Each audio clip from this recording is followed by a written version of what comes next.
Good afternoon students, welcome back to Vikas है online classes. अगर आपको याद होगा तो पिछली क्लास में हमने डिस्कस किया था about the torque acting on any current carrying coil kept inside a magnetic field, और हमने ऑब्जर्व किया था कि टॉर्क कितनी आई थी। Mathematically it's comes out to be NIAB sin theta, where N is the number of turns in the coil, I is the current flowing in the coil, A is the area of the coil, B is the magnetic field, and theta is the angle between area vector and magnetic field. तो दोस्तों आज हम discuss करने वाले हैं, आज हम बात करेंगे मूविंग कॉइल गैल्वेनोमीटर की। और moving coil galvanometer actually is based on the torque acting on the coil. This current carrying coil जो है इस टॉर्क पे ही हमारी एक एप्लीकेशन बनती है मूविंग कॉइल गैल्वेनोमीटर। सो इसका प्रिंसिपल भी यही टॉर्क बन जाएगी। What is principle of galvanometer? Torque will act on the coil when it is lying inside the uniform magnetic field. तो बात करेंगे जब गैल्वेनोमीटर की, मूविंग कॉइल गैल्वेनोमीटर, तो शुरुआत में बात करते हैं व्हाट इज गैल्वेनोमीटर। दोस्तों गैल्वेनोमीटर क्या है पहले तो ये पता करें। अगर आपको याद हो तो आपने थर्ड चैप्टर में Wheatstone bridge principle, meter bridge, potentiometer, इन सब जो हमने कंसेप्ट स्टडी किए थे, in all the concept we have used galvanometer to find the null point और the balance point where the galvanometer shows zero deflection, that means no current flows in the circuit. So galvanometer used to find a null point means where current is not flowing, that means it detects the current. Other side the null point, it shows the presence of current, and at the null point it do not show the presence of the current, means galvanometer basically detects the presence of small current in the circuit. दोस्तों ये detect करता है, major नहीं करता है। It do not measure the current. For measurement of the current we have some other instrument called device called ammeter, milliammeter, microammeter, like that. So आज जो बात कर रहे हैं गैल्वेनोमीटर की, तो पहले बात यही हो जाती है कि ये क्या है। ये एक डिवाइस है, it is a simple device used to detect the current flowing in the circuit. Galvanometer दोस्तों दो तरह के हैं। एक है नंबर 1 बैलिस्टिक गैल्वेनोमीटर, या डी अरसनॉल गैल्वेनोमीटर, उसको अरसनॉल ARSO अरसनल गैल्वेनोमीटर। पहले ये सिलेबस में होता था, हम इसको स्टडी करते थे। द सेकंड वन इज जो आजकल सिलेबस में है, western galvanometer. Western galvanometer, and it is also known as deadbeat galvanometer. Deadbeat galvanometer.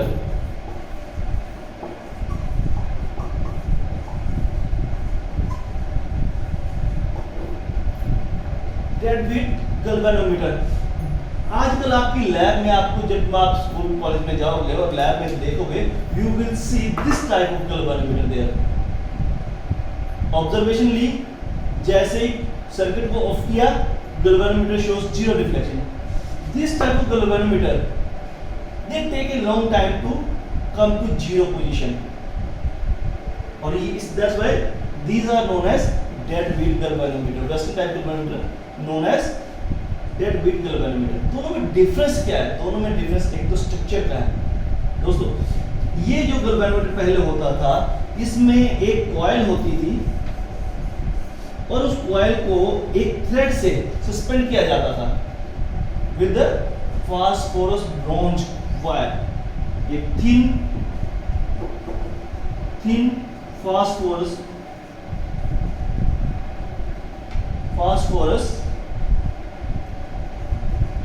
Bronze wire. Thread बोल दिए कि बहुत थिन होता है, थ्रेड बोल सकते हैं, वेरी डेलिकेट, बहुत सॉफ्ट होता है, तो उसे सस्पेंड किया जाता है। इस थ्रेड पे एक मिरर लगा होता था, और मिरर से बहुत दूर जाके एक स्केल लगा दिया जाता था। देन एक लैंप, लाइट सोर्स, उसकी हेल्प से लाइट इस मिरर पे गिराई जाती थी। यहाँ से रिफ्लेक्शन होकर स्केल पे आती थी, और फिर जैसे करंट फ्लो करता था कॉइल घूमती थी, जो due to torque coil starts rotating and with that rotation this mirror also rotates. जैसे मिरर रोटेट करता है, deflection also moves on the scale and hence we take the observation. एक तो बहुत बड़ा स्पेस लेता है, ज़्यादा स्पेसियस, बहुत ज़्यादा स्पेस लेता है, कवर करता है। दूसरा डेलिकेट बहुत ज़्यादा। तीसरा ऑब्जर्वेशन जीरो होने में टाइम लेता है, ये कम यूज होता है। बट ऐसा नहीं कि ड्रॉबैक्स है, it is very sensitive, very sensitive. और जो ज्यादा सेंसिटिव होता है उसकी ऑब्जर्वेशन ज्यादा एक्यूरेट होती है, ज्यादा प्रिसाइज हो जाती है, माइन्यूट से माइन्यूट ऑब्जर्वेशन भी ये ऑब्जर्व कर लेता है। So this was the first type, d'Arsonval galvanometer. These days we use Western type galvanometer, and Western type galvanometer is not having a wire or thread, but it is having a spring, and it is mounted between, you can say that we have bearings, jewel bearing कहते हैं इसको, jewel, jewel bearing, बहुत pointed bearing होती है और इसलिए बहुत frictionless movement देती है। बट क्योंकि ये माउंटेड है बेयरिंग के बीच में और ये सस्पेंडेड था पहले वाला, तो पहले वाली की सेंसिटिविटी ज़्यादा थी, इसकी सेंसिटिविटी थोड़ी कम हो जाती है। But it is easy to handle, ये ज़्यादा हैंडी है। This one is much handy as compare to the d'Arsonval, that's why it is mostly used in our laboratories. हमारी 11, 12 और ग्रेजुएशन की लेबोरेटरीज में आप जाओगे तो you will find this type of galvanometer for most of the experiments. तो हम जो सिलेबस में है उसी को डिस्कस करते हैं। Let's discuss about western type galvanometer, बाकी हटा देते हैं।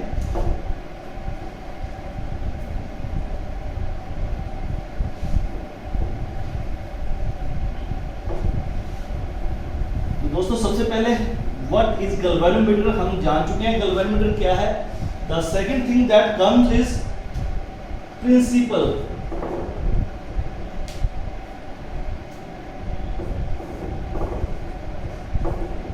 Principle of galvanometer।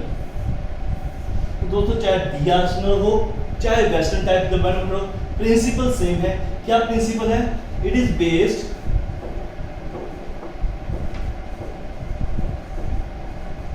on the principle that when a current carrying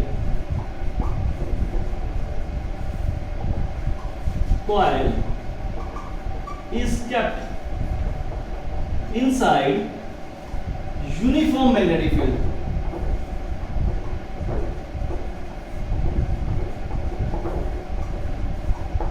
it experience a torque। See, torque, तो जो टॉर्क है वही इसका एप्लीकेशन बन रहा है। So galvanometer is nothing but the application of concept we have studied in the last video, the torque acting on a current carrying coil inside a magnetic field. So that is the principle only. After principle, let's see the construction।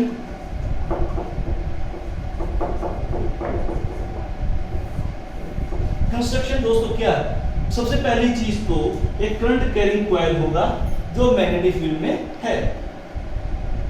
तो ये दो चीज तो हमारे पास सीधी बात कर लेंगे। For construction we require one coil, current carrying coil, and other is uniform magnetic field. ये दो चीजें तो सिंपल हमें सीधी चाहिए। इसके अलावा क्या चाहिए? नंबर वन, कॉइल को एक सपोर्ट देनी है तो जेबल बेरिंग्स चाहिए जिनके ऊपर उसको हम कॉइल को माउंट करेंगे, डी के बीच में एक सपोर्ट देंगे, हवा में तो छोड़ नहीं देंगे, तो एक जेबल बेरिंग सपोर्ट चाहिए। देन कॉइल घूमा है, अब जब घूमा है तो वो रीडिंग देगा तो उसके ऊपर एक पॉइंटर चाहिए। पॉइंटर के बाद वो पॉइंटर के साथ स्केल चाहिए तभी तो रीडिंग ऑब्जर्व करेंगे। That it has shown some reflection, ज्यादा रिफ्लेक्शन कम reflection, that requires scale. After rotation when the circuit switch off it has to come back to original position, means it need some restoring force also, restoring torque, and that will be given by a spring। तो एक spring लगाना पड़ेगा। सो अगर मैं combine करके एक construction check करूं तो क्या बोलूंगा, it consist of a rectangular coil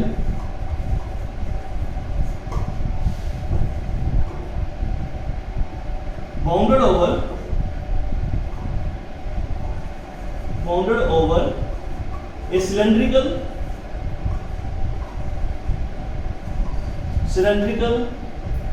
iron core, soft iron core, cylindrical soft iron core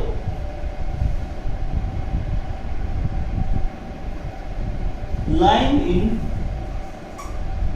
in uniform line between two poles of magnet. The coil is mounted between two cheval bearings.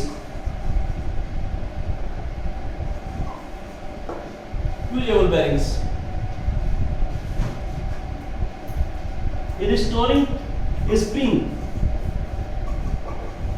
Hair spring बोलेंगे इसको, बहुत thin होता है ये hair spring of phosphorus and bronze is connected to coil to provide restoring torque.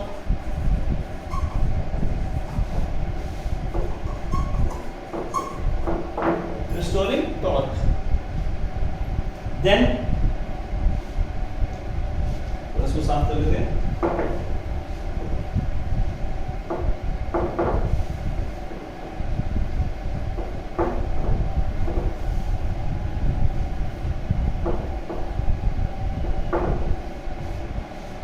After that, restoring torque के बाद a pointer and scale is connected to provide observation as shown in diagram। दोस्तों मैंने सारी इसकी construction लिख दी, और diagram में भी दिखा देते हैं। तो सबसे पहले बात करें डायग्राम में, तो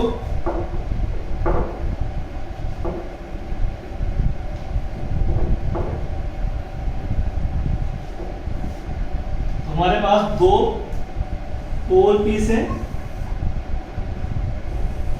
से N and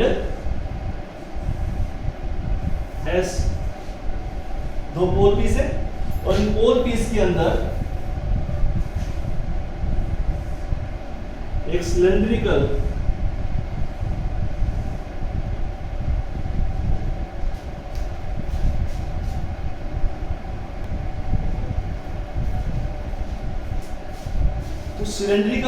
soft iron base, जिसके ऊपर एक रेक्टेंगुलर कॉइल माउंट की हुई है।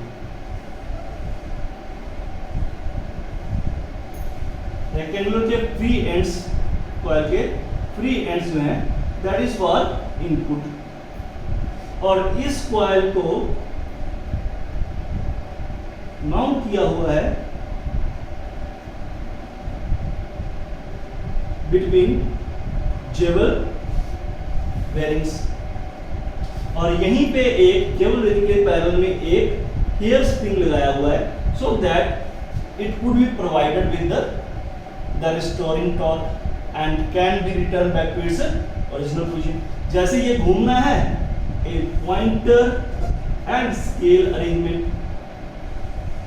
is provided for observation. तो दोस्तों ये हमारा diagram for moving coil galvanometer.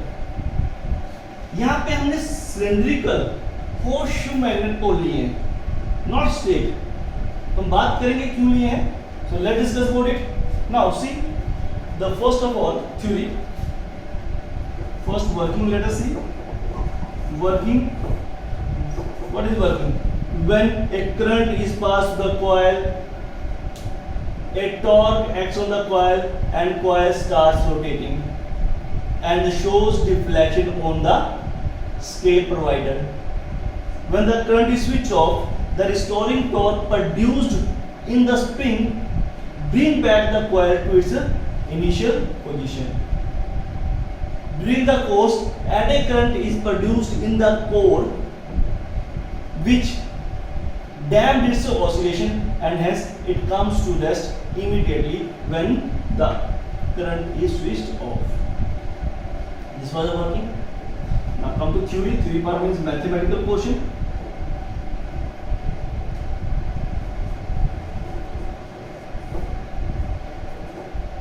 Theory.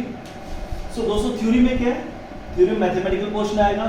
Let's say I is the current flowing in the coil having n turns। इस coil की कितनी n turns हैं and A is the area, I is the current flowing through it, therefore the torque acting on the coil will be equal to tau is equal to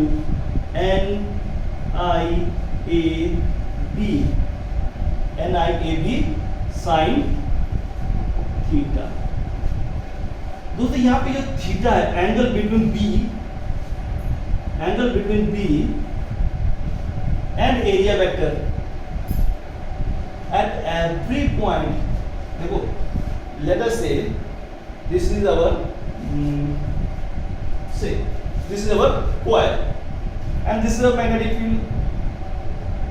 तो area कितना है 90 degree. जैसे जैसे ये आ रहा है angle कम हो रहा है, एंगल बिकम्स जीरो। जब एंगल जीरो हो गया तो फिर टॉर्क क्या हो जाएगी, torque will also become zero. तो ये जो फैक्टर है कि टॉर्क जो है हमेशा मैक्सिमम रहे, तो क्या किया जाता है, मैग्नेटिक फील्ड इस तरह से वो शू फॉर्म में मैग्नेटिक फील्ड प्रोवाइड किया है। दैट मींस यहाँ पे मैग्नेटिक फील्ड ऐसे है तो यहाँ पे मैग्नेटिक फील्ड ऐसे, यहाँ पे मैग्नेटिक फील्ड ऐसे।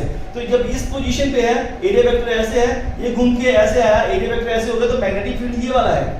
जब ऐसे हो एरिया वेक्टर इधर, तो मैग्नेटिक फील्ड इधर को है। So at every point the magnetic field and the area vector is at right angle to each other and hence theta is always 90 degree, so it becomes NIAB. So to keep the torque maximum at all points, a radial magnetic field, this type of magnetic field provided by horseshoe magnets is called radial magnetic field. A radial magnetic field is used. The direction of the torque or force acting on the sides will be given by Fleming left hand rule. Torque वाले case में हमने देख लिया था, left hand use करेंगे। Magnetic field से magnetic field इधर को है, करंट ऊपर को है, ये साइड अंदर को जाएगी, ये साइड बाहर को आएगी एंड हेंस एक टॉर्क प्रोड्यूस होगा। एरिया वेक्टर अंदर इस तरह को बाहर को है, इसका एरिया वेक्टर बाहर को है, तो ए और बी, ए टू बी चलेंगे तो टॉर्क ऊपर को एक्ट करेगी। Torque will act in the upward direction, torque ऊपर होगी। So this is the direction of torque. Fleming left hand tool used for finding the force acting on the coil, and then torque will be given by Maxwell's right hand screw rule. तो दोस्तों ये torque act कर रही है, and when this torque will act, ये घूमेगा। जैसे coil घूमी हमें डिफ्लेक्शन मिल गई, and during rotation the spring get twisted। और जब स्प्रिंग ट्विस्ट होगा तो उसमें एक रिस्टोरिंग टॉर्क प्रोड्यूस होगा। कितना होगा, torque restoring will be equal to say k and phi, where k is the constant, spring constant, and phi is the displacement, angular displacement। दोस्तों ये फॉर्मूला कहाँ से आया, ये आपने 11th क्लास में पढ़ा है, स्प्रिंग कांस्टेंट के forms, the tension energy of the spring, उसमें हमने पढ़ा था force is directly proportional to displacement and F is equal to kx, minus में आया था वो, and that minus and that restoring में ऑपोजिट फोर्स एक्स कर रहा है, कंप्रेस कर रहे हैं तो फोर्स बाहर होगा, एक्सटेंड कर रहे हैं, स्ट्रेच कर रहे हैं तो फोर्स अंदर को होगा। तो इसलिए ये एक्स डिस्प्लेसमेंट के कांस्टेंट, ये लीनियर फोर्स। एंगुलर फोर्स की बात करें, angular force constant, then angular displacement. So this is the torque due to current, this is the torque inside the spring. These two must be equal. Therefore, comparing these two, K phi will be equal to NIAB. NIAB. From here, phi is equal to NIAB by K, where phi is the angular displacement. दोस्तों यहीं से हमारे पास कुछ expressions आते हैं for the numerical purpose और for the derivation purpose। कुछ derivation पूछ ली जाती हैं या कुछ numericals आ जाते हैं, उनके लिए कुछ expressions बनते हैं। Let's check this। क्या क्या है? Number 1, phi is equal to NIAB। मैं थोड़ा सा इसको bifurcate लिखने की कोशिश करूं तो phi is equal to NAB by K into I।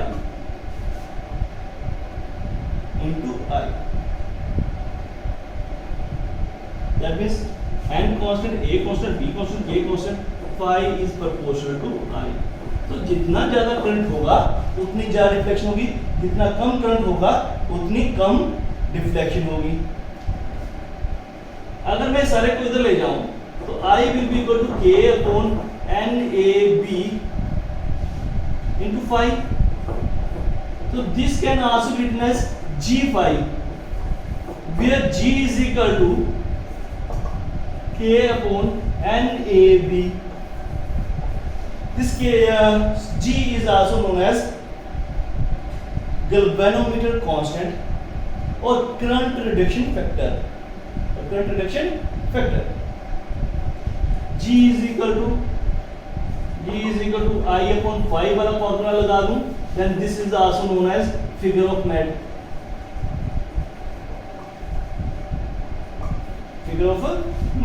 So these were some expressions relating phi and I। Now there is a term known as sensitivity। Let's check it out।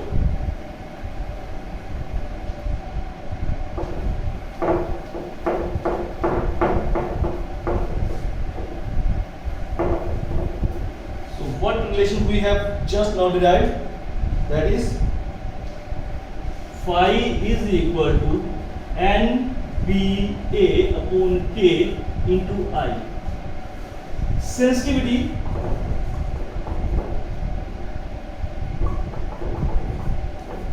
means how the galvanometer responds to the current or potential। थोड़ा सा current आया तो galvanometer ने कैसा response किया, ज्यादा response किया, कम, ज्यादा डिफ्लेक्शन दी, कम डिफ्लेक्शन दी। ज्यादा डिफ्लेक्शन देगा तो ज्यादा सेंसिटिव, कम डिफ्लेक्शन देगा तो कम sensitive. That means deflection per unit current बोल देंगे तो हम बोलेंगे ये करंट के लिए सेंसिटिविटी हो गई, और डिफ्लेक्शन पर यूनिट वोल्टेज बोल देंगे तो हम बोल देंगे पोटेंशियल या वोल्टेज सेंसिटिविटी। तो current sensitivity means response of galvanometer to small change in current और पोटेंशियल। करंट की बात करें तो current sensitivity,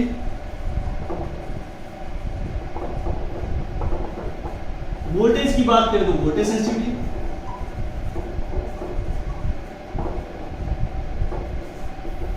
current sensitivity means deflection per unit current कितना है, phi upon I।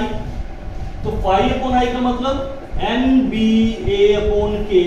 If this value comes out large, then large sensitivity. This value comes out small, then small sensitivity. Voltage sensitivity means phi upon V। phi upon V का मतलब NBA upon K, V into I। V means IR। I cancel with I. What we are left with? Phi upon V is equal to NBA upon KR. This. If this term comes out to be large, then large voltage sensitivity. comes up to small, then small voltage sensitivity. So अगर मैं इनको आपस में compare करूं, how can I increase the current sensitivity? How can I increase the voltage sensitivity? Current sensitivity can be increased by increasing N, can be increased by increasing B, can be increased by increasing A, can be increased by decreasing K. Whereas voltage sensitivity can be increased by increasing B, can be increased by increasing A, can be increased by decreasing K, but cannot be increased by these factors. Can be increased by decreasing R also. Yes, we can say that this R also we can assemble. कि हम कोई ऐसा material use कर ले जिसकी resistivity ज़्यादा हो, तो अकॉर्डिंगली क्या होगा, रेजिस्टिविटी ज़्यादा होगी तो सेंसिटिविटी कम हो जाएगी, रेजिस्टिविटी कम होगी तो सेंसिटिविटी बढ़ जाएगी। लेकिन n से इसको चेंज नहीं कर सकते। Why can't we change with n? कभी कभी एक 1 मार्क्स में क्वेश्चन बन जाता है that increase in current sensitivity may or may not increase in voltage sensitivity। may or may not work कर भी सकती है और नहीं भी कर सकती। If I increase the current sensitivity by B, तो B चेंज किया है तो ये भी बढ़ रहा है, that means दोनों बढ़ेंगे, करंट सेंसिटिविटी भी बढ़ेगा और वोल्टेज सेंसिटिविटी भी बढ़ेगा। अगर मैं A से कर रहा हूँ दोनों इंक्रीज करेंगे, अगर K से कर रहा हूँ दोनों चेंज करेंगे। अगर मैं R को डिक्रीज किया तो वोल्टेज सेंसिटिविटी बढ़ेगी, तो R को डिक्रीज करने से करंट भी बढ़ेगा, तो ये सेंसिटिविटी क्या हो जाएगी, डिक्रीज हो जाएगी। देन सॉरी R को इंक्रीज करेंगे ये कम होगी, R को इंक्रीज करेंगे करंट कम हो जाएगा, ये बढ़ जाएगी, तो रेसिप्रोकल चल रहा है। यहाँ पे n की बात करें, if we discuss about the n को इंक्रीज करें ये बढ़ जाएगी, n को इंक्रीज किया ये we know that R is proportional to L, तो डिस्टेंस L के प्रोपोर्शनल है। अब n डबल करने का मतलब L को डबल कर दिया, लेंथ डबल कर दी, तो R if L becomes 2L then R will also becomes 2R। तो जब मैं इसको 2N 2R कर दूं तो 2 कैंसिल हो गया, ये remain unchanged। So if I increase the current sensitivity by increasing the number of turns, then voltage sensitivity will remain same। So increase in current sensitivity may or may not increase in the voltage sensitivity, क्योंकि इन factor से अगर मैं current sensitivity increase करूंगा तो voltage sensitivity increase करेगी, इस factor से increase करूंगा तो सिर्फ करंट सेंसिटिविटी इंक्रीज करेगी, वोल्टेज सेंसिटिविटी इंक्रीज नहीं करेगी। तो ये हमारा था अबाउट द गैल्वेनोमीटर। तो कुछ एडवांटेज और डिसएडवांटेज डिस्कस कर लेते हैं of the moving coil galvanometer.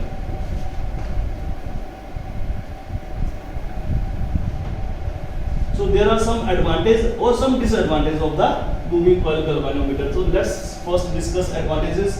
First advantage, deflection of the coil proportional to I. Phi is proportional to I. Deflection of the coil is proportional to I. ज़्यादा current आएगा ज़्यादा deflection होगी, कम current आएगा कम deflection होगी। तो ये advantage होगी कि हमारा करंट का अमाउंट है उसके अकॉर्डिंग हमें डिफ्लेक्शन मिलेगी। ठीक है, दैट मीन्स हम लोग अगर प्रोपोर्शनलिटी है तो करंट बढ़ रहा है, डिफ्लेक्शन बढ़ रही है, we can use linear scale because of this relation deflection is directly proportional to current, we can use linear scale. Linear scale का मीनिंग होता है जिनमें ग्रेजुएशन जो है इक्वल डिस्टेंस पे हो रखी है, दैट इज लीनियर स्केल। तो लीनियर स्केल हम यूज कर सकते हैं और लीनियर स्केल को बनाना इजी है, लीनियर स्केल को पढ़ना इजी है, लीनियर स्केल को यूज करना इजी है। नॉर्मल लाइफ में ज़्यादातर लीनियर स्केल ही यूज कर रहे हैं। Second advantage, sensitivity can be increase by increasing N B A and decreasing k. Sensitivity को हम इन फैक्टर से बढ़ा सकते हैं, जितना बढ़ाना चाहे, ऊपर वालों को बढ़ा दो नीचे वालों को कम कर दो, सेंसिटिविटी बढ़ जाएगी। ये इसकी दूसरी एडवांटेज होगी। Sensitivity can be increased by increasing NBA number of turns, magnetic field and area of coil, and decreasing K spring constant को कम करके हम इसको सेंसिटिविटी को बढ़ा सकते हैं। ये एडवांटेज है कि हम कितना भी रख लें, कितनी सेंसिटिविटी बढ़ा लें। तीसरा, strong magnetic field is used has no effect of the suspension या surrounding। हम स्ट्रॉन्ग मैग्नेटिक फील्ड यूज कर रहे हैं।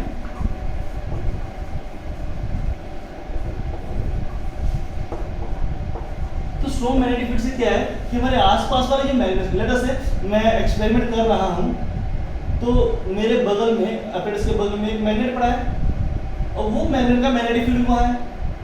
That magnetic field will not effect the observation, क्योंकि हम लोग जो उसमें अंदर यूज कर रहे हैं, we are using strong magnetic field, hence the other magnetic field got nullified, और उनका जो इम्पैक्ट होगा वो इतना कम हो जाएगा, become negligible small, that they will not affect our observation।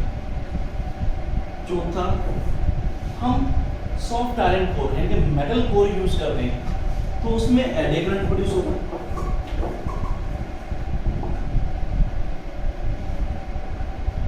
Eddy current produce होगा,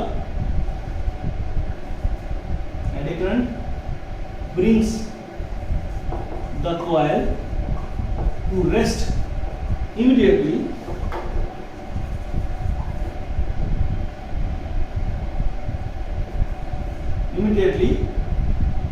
when current is when current is switched off।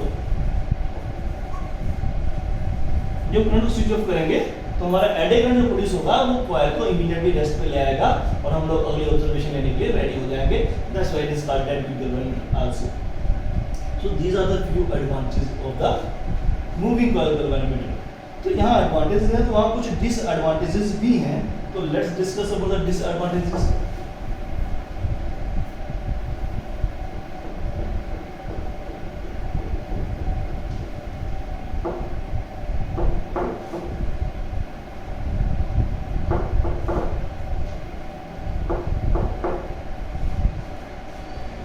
Disadvantages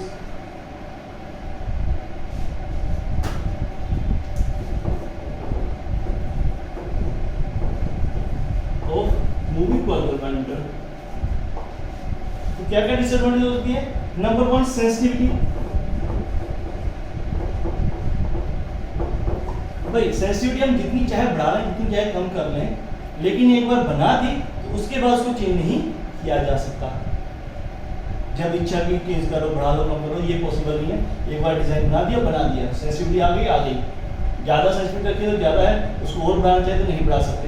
तो सेंसिटिविटी जो है that can not be altered at will.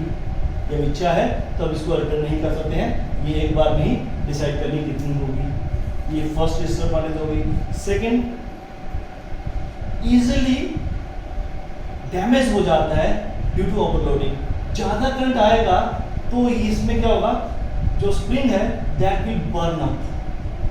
तो वो बहुत थिन हेयर स्प्रिंग लगा रखा है और थोड़ा सा ज़्यादा लोड उस पर आया तो उसका जो पॉइंटर है दैट में break down and its spring में बर्न आउट, टॉर्न आउट। तो इस तरह से इस पे ज़्यादा ओवरलोडिंग नहीं की जा सकती।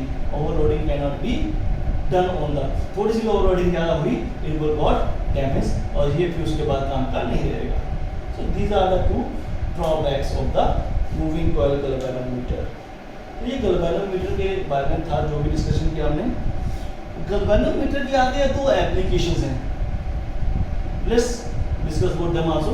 क्या एप्लीकेशन है? Number 1, it can be converted into ammeter. बात करते हैं एमीटर की। Ammeter is a device used to measure the current. Current की वैल्यू कितनी है वो मेजर करने के लिए हमें जो डिवाइस यूज करते हैं दैट इज कॉल्ड एमीटर। और जो एमीटर होता है वो क्या करता है, इन सीरीज लगता है, सर्किट में series, so that whole the current should pass through it. सारा करंट उसके अंदर से जाएगा, देन ओनली वो क्या करेगा, करंट, सारे करंट की वैल्यू बताएगा। Its own resistance should be very small. Resistance should be very small so that it should not draw the current। इसकी रेजिस्टेंस ज्यादा होगी तो IR के हिसाब से ये कुछ करंट खा जाएगा, कुछ पोटेंशियल ड्रॉप कर देगा। अब करंट खा गया तो इसका मतलब आगे ही जा रहा है, कम करंट पहुंच, इधर से ज्यादा एंटर किया, आगे कम पहुंचा। तो इसकी अपनी रेजिस्टेंस जो है बहुत कम होनी चाहिए। If we discuss about the ideal ammeter, then ideal ammeter must have zero resistance. लेकिन आइडियलिज्म अटेन करना प्रैक्टिकली इम्पॉसिबल है। That's why what we are having, they have certain distances, but that should be very very small. अब एक galvanometer है, अब galvanometer को हमें we want to convert it into ammeter, what we have to do, we have to reduce its resistance, and that can be done by using A shunt resistance. हम इसके अगर parallel में एक resistance लगा दें S, then the total resistance becomes R equivalent, तो पूरे की R equivalent कितनी हो गई, that becomes S G upon S plus G, and that is less than G, ये G से कम होगा, S G upon S plus G, that will be less than G। तो अगर ये हमारे पास अरेंजमेंट कर दें, S लगा दें, it will get converted to a meter। तो लेकिन कितना S लगाएं? What should be the value of S? That depends upon the what should be the maximum value of the current we want to measure with it. If I want to have a meter of range 0 to 3 ampere, then 3 ampere is the maximum range. According to that, the S value will come. कितनी आएगी? Let's say I be the maximum current I want to measure. Then what will happen? Ig will pass through it, and I minus Ig will pass through S. The current will split. अगर ऐसा है तो हमारे पास क्या हो जाएगा? Because both are at same potential. Both the points are at same potential. What will happen? Potential across galvanometer Vg equal to Vs, potential across S। Vg कितना है? Ig into G, and Vs कितना है? I minus Ig into S। We want to find S, so यहाँ से हम S कर लेते हैं। S is equal to Ig upon I minus Ig into G। If we know the value of G, G means the resistance of galvanometer. If we know the value of the Ig going through the galvanometer, and I total current we want to measure, then this galvanometer can be converted into a meter। Second one is voltmeter। A galvanometer can also be converted into voltmeter। So dear friends, ये voltmeter वाला concept आपके लिए हम एक assignment के लिए छोड़ देते हैं। Try to understand by yourself, and if face any problem, then place a comment on the video। Thank you friends।